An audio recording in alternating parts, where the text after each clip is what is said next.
Friends, have you ever stopped to think about the kind of impact God's love can have on your life?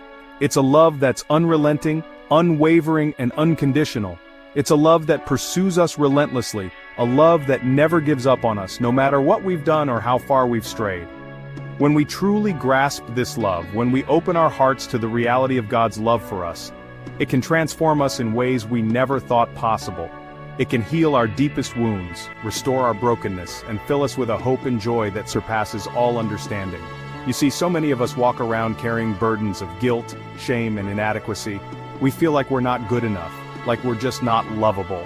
We look at our past mistakes, our failures, our shortcomings, and we believe the lie that we're somehow broken or flawed beyond repair.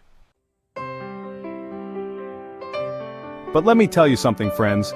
God's love is greater than any mistake we could ever make. His love has the power to forgive us, to wipe our slate clean, and to give us a fresh start. The Bible tells a beautiful story about this kind of forgiveness. The story of the prodigal son in Luke chapter 15.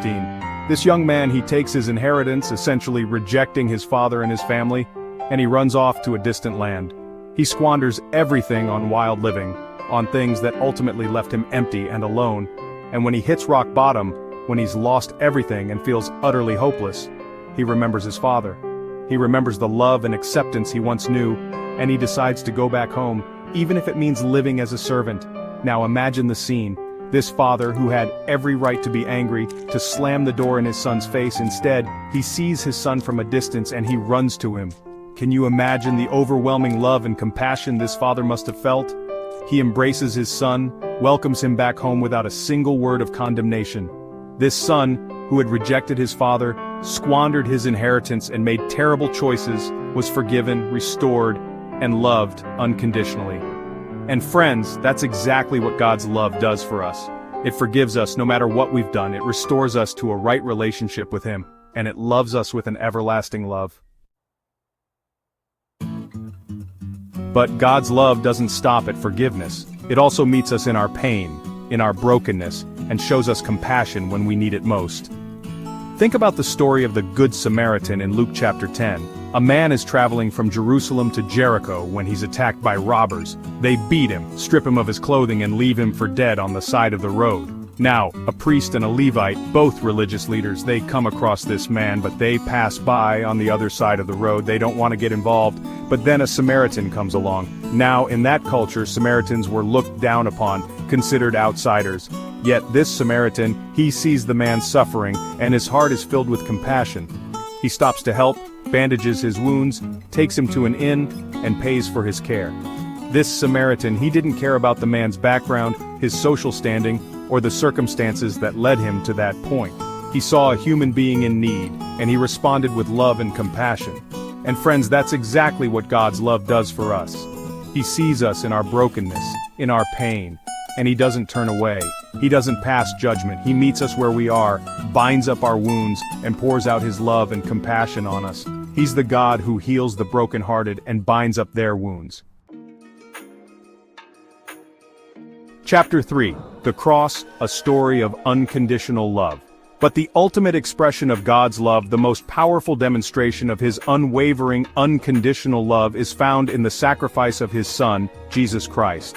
Romans chapter 5 verse 8 tells us, "But God demonstrates His own love for us in this: while we were still sinners, Christ died for us." Think about that for a moment. God's love for us wasn't based on our goodness, our worthiness, or our ability to earn it. He loved us while we were still far from Him, while we were still caught in our sin. He gave His Son, not because we were deserving, but because He is love. He willingly went to the cross, endured the pain and humiliation, so that we could be reconciled to Him, so that we could experience the fullness of His love and forgiveness. In John chapter 8, we see a beautiful picture of this unconditional love. A woman is caught in adultery, and the religious leaders, wanting to trap Jesus, bring her before Him. They remind Jesus of the law, which commanded that such a woman be stoned. But Jesus, filled with compassion and grace, He bends down and starts writing in the sand. He doesn't condemn her, He doesn't shame her. He simply says, "Let any one of you who is without sin be the first to throw a stone at her." One by one the accusers walk away, convicted by their own consciences.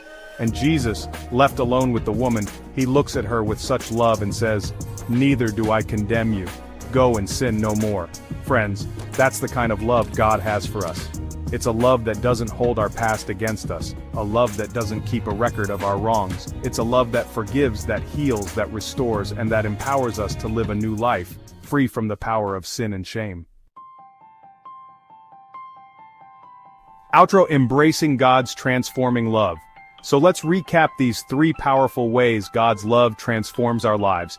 It forgives us no matter what we've done, just like the Father embraced the prodigal son. It shows us compassion when we're hurting, when we're lost and alone, just like the Good Samaritan who stopped to help. And it loves us unconditionally, just as we are, just like Jesus demonstrated on the cross and in his encounter with the woman caught in adultery. Friends, let me ask you, how has God's love transformed your life? What difference has his love made in your journey? Share with me in the comments below. And if you want to dive deeper into these themes of forgiveness, compassion, and unconditional love, be sure to check out our next video on